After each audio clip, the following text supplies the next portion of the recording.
All right, investors. My name is Devin Moreno, and today I'm going to be going over a deal where I'm going to be using one of my more advanced strategies. I'm going to be using a novation to purchase a property, or at least put it under contract. It's not technically a purchase. Essentially, a novation is where I have it under contract, where I can renovate it and also sell it on behalf of the seller. Okay, and I'll go into this video on why I intend to do that. But I'm actually going to be selling the property to me. Okay, so after I've done renovating it, I'm going to sell it to me instead of a retail customer. Now, normally this strategy is used to sell it to a retail customer instead, but and I can still do that if I want, if I change my mind. But I'm going to see how I can do it to sell it to myself. And the advantage of doing it that way is I can get paid to buy the deal, or maybe even get the deal entirely for free if not paid. So let's go into it in this video. On this one, I will let you know I'm partnered with another person. They brought me the deal. So they're bringing in the money. They brought the deal. I'm bringing in the contractors. I'm getting it set up, renovated, come with the strategy, get to the end goal. Then we split it 50-50. So if you're interested in working with me in that way and you have a deal that you have locked up or very likely locked up, you're already in negotiations with the seller, then hey, call me and we can definitely set this up in some creative ways like this one that can maximize profits. So let's go ahead and get into it. So here is the deal, the address of the deal. It's right up here. Essentially in this area of Baltimore City. You'll see it's in this Fells Point area. I love this area, and one of the reasons I love it is because they are finally knocking down Perkins Homes here, and this area is going to transform heavily.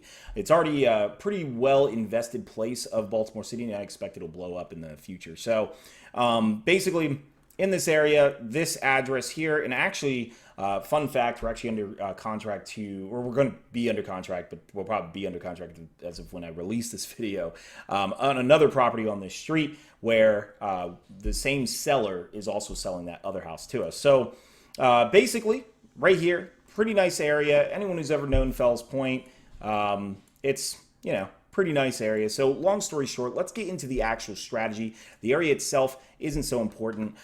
Just to give you kind of an idea of how this property is all laid out, it looks like, we have some basic updating. The property's not in like too rough a condition. I'm not going to go into heavy detail. Maybe I'll go a few things of what I'm looking for, but a little bit of cosmetic renovation. You might even try to save these cabinets because they're actually in good condition, even though they're old and dated, but probably swap out the stoves and such, granite countertops, get stainless steel, some good stuff in there. One thing I was noting is the ductwork is old. You can actually see in this photo here that it's kind of got that older style ductwork. Not really a big deal. Where my concern is actually more in like the electrical. So actually you'll see in this room here that they ended up using tracks. So it's kind of hard to see, but it's surface mounted outlet boxes with tracks in this room. They've got that kind of set up all over the place. So it's like they didn't actually frame it and run it through the joists or anything like that. Also, the plumbing is fortunately copper, so I don't have to worry about too much plumbing. So we're not talking about a lot of huge reno here. There's only 2 bathrooms, and both of them are dated. You kind of get that sense and feel here where I show, just kind of that dated look. The other one, now there's a half bath, obviously, but the other one's got the same type of look. So this is essentially what we're looking at, and a lot of this is cosmetic. All right, so a lot of this paneling, I might be tempted to just laminate right on top of it and not really do much with that. Maybe just go on top of these flooring. Really not do too much with that. You can see the baseboard needs to be replaced anyway, so I can throw the baseboard right on top of that, shimo, whatever, and just keep it going. Probably a little bit of roof work that's going to be required here because you can see some watermarks here on this roof level, but this is actually a 4-bedroom house with 1 bath. So I'm probably going to convert it to a 3-2. We can go over that in the comps, but essentially just pretend and analyze this as if it's a 3-2. You're seeing a second kitchen here. That's actually the other house that we're purchasing from the owner, so it's not a duplex or anything crazy like that. So, all right, so now you got kind of the general idea, all right, that this is cosmetic.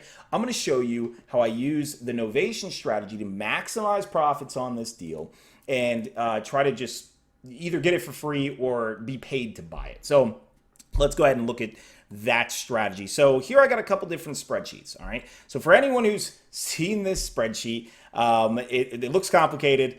It's not. I actually have a whole video explaining how to do it. You can find it in the link in the description below. But essentially, we're going to ignore this section here. All right. That's just the calculations of whatever I put in this section. So that's what we're going to walk through today to see how is it that I'm getting a gross profit of $93,000 on this deal. And so let's go ahead and zoom in a little bit. Okay. And obviously, yes. So like I said, I am splitting this with a partner. So they'll get a little bit of that as well. Let's zoom in a little bit further here, trying to get a little bit of this out of the way. So what was I analyzing when I did this? So we are going into this with a purchase price of $250,000.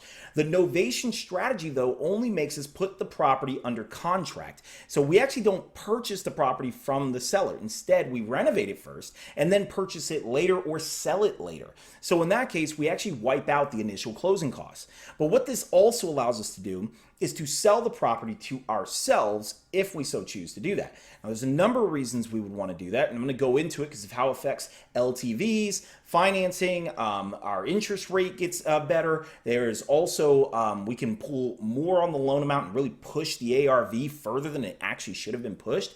I'm going to get into all that. There's a lot of reasons to want to do it this way, and of course, there's many other strategies, but this one's just really interesting. I've done this before. So $50,000 in reno. Do I actually think it's going to cost that much? Probably not.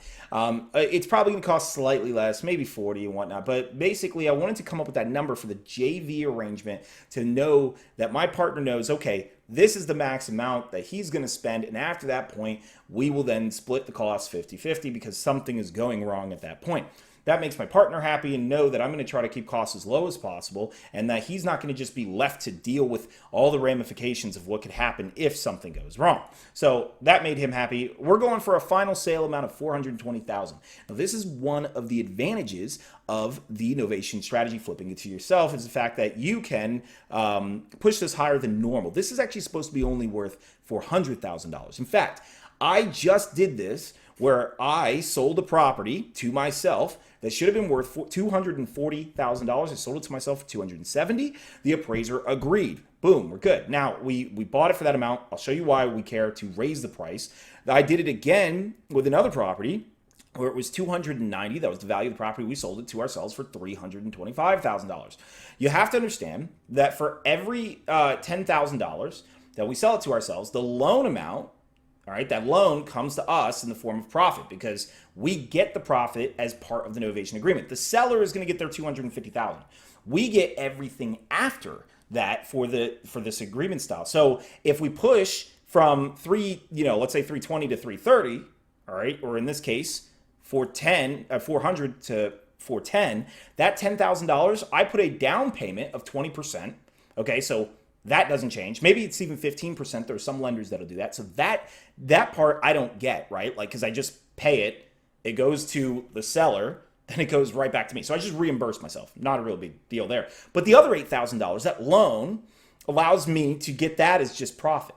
I actually get to take that. And that's how we actually get these high gross profit numbers, because I keep pushing that up. So I get $10,000, I spend $2,000. Get $10,000, spend $2,000. That's essentially how that works. Now, why couldn't you just do that with a cash out refinance, traditional BRRRR strategy? Well, because with a cash out refinance, there's no purchase agreement in place. So the appraiser is actually being conservative with their estimate. Here, my purchase acts like a bias comp on the market. Okay, so now, because what is the value of anything, of any house, but what two people are willing to pay for it? Well, me and this seller agreed that this house should be sold for $420,000. The appraiser doesn't know about this whole novation stuff. They just know, they see the sale price and what's been agreed upon in the sale. So we can push that market just a little bit. And the best part is, because our other house that we're going to buy is in the same neighborhood, all right, and in fact on the same street, well, this becomes a comp for our next house, which we then can push further and or justify based on the sale of this one. So that's an advantage of doing the novation strategy, whereas, with the cash out refinance, you wouldn't get that. Also, a cash out refinance, we're going to get into this, but our rate is going to go up and the LTV would be dropped down. And with this, you're purchasing a home, so you take the advantages of that. You don't get penalized for a cash out situation.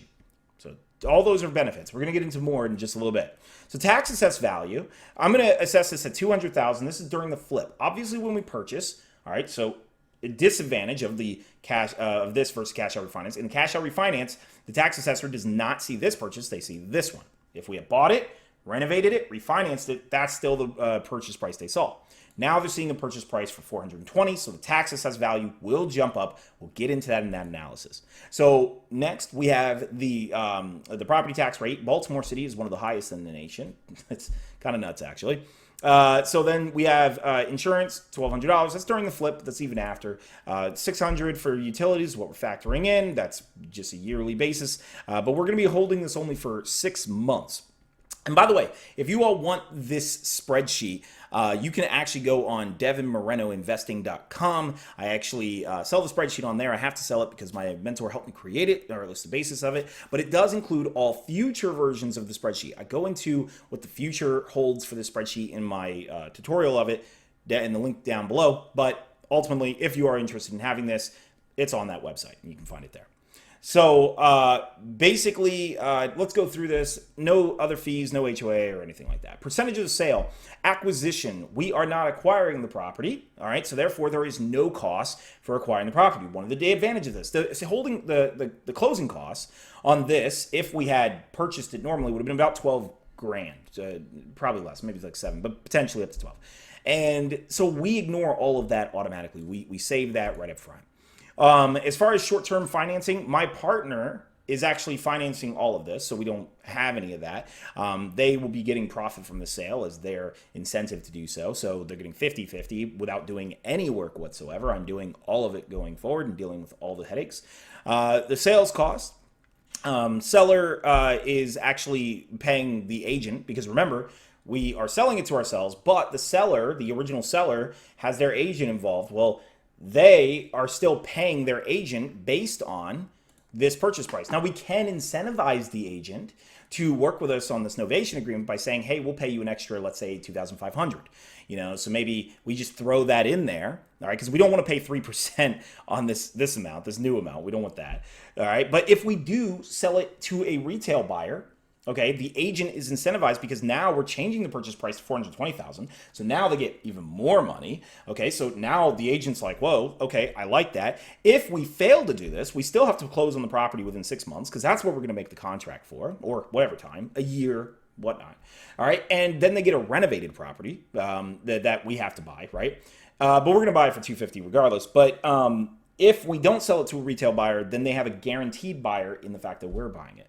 So either way, this agent wins, and then the seller themselves wins based on their own motivation, as this seller particularly just was fine with this arrangement.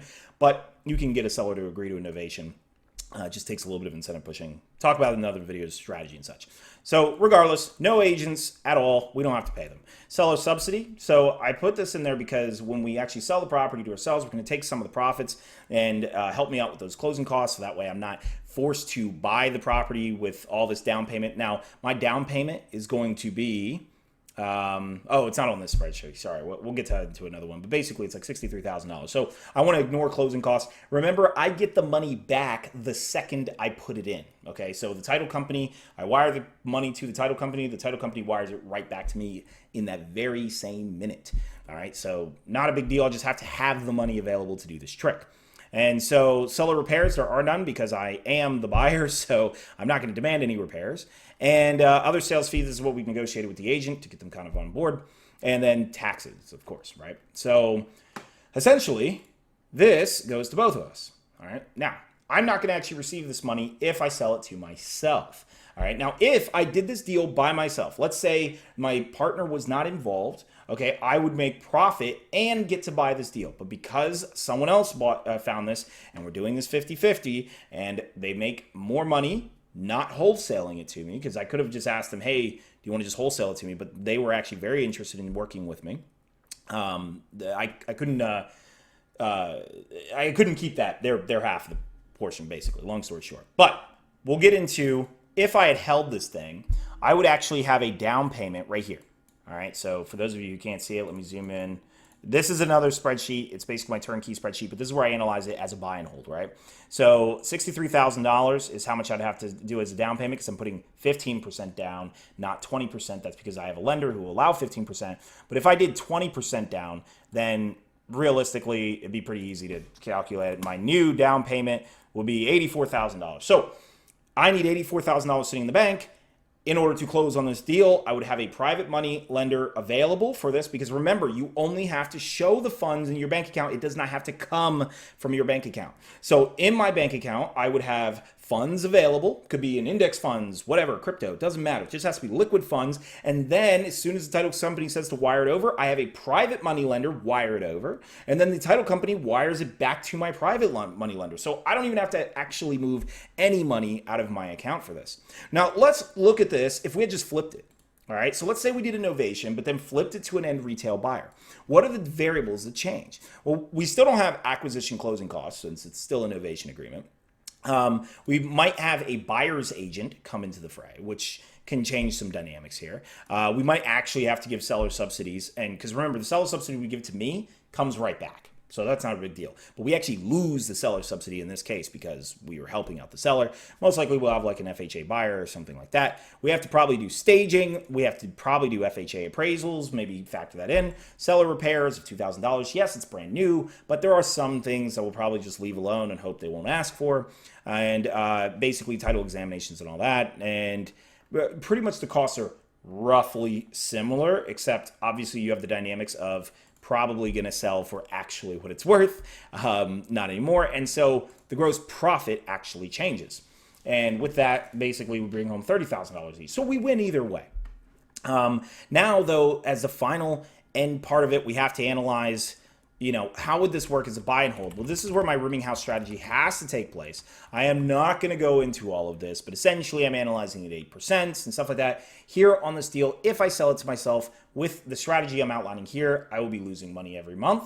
Okay, so we are now starting to consider flipping it. All right, but if I can get the cash flow metrics to work for me, which I have a way of doing that I'm going to talk about in a different video. I really just want to talk about the Novation flipping to yourself strategy, but I did find a way to make this cash flow, all right? But you do have to analyze it. Okay, after I hold it, I would have $63,000. This is the only reason I really need to show you this part, okay? So this, 15% down, so let's go back to this, $63,000. Well, if I'm receiving a profit, okay, of, I'm sorry, not here, all right, so if I'm receiving the profit of $46,000, and it's actually $63,000 minus 46. So you can see if it was actually the 63 minus 93, I'd actually make money and like $30,000 buying the deal. But half of this does have to go to my partner because they're funding literally everything. So. But hey, that's what it is.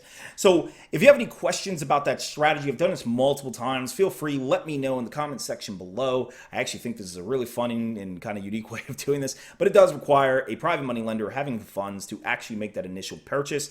Yes, you actually have to send the money, even though they're going to send it right back that very same second. It's really annoying, but they have to do it. The lender requires it. It's kind of annoying, but maybe you might get lucky and find a lender who knows what you're doing and is just like, whatever, don't even send it.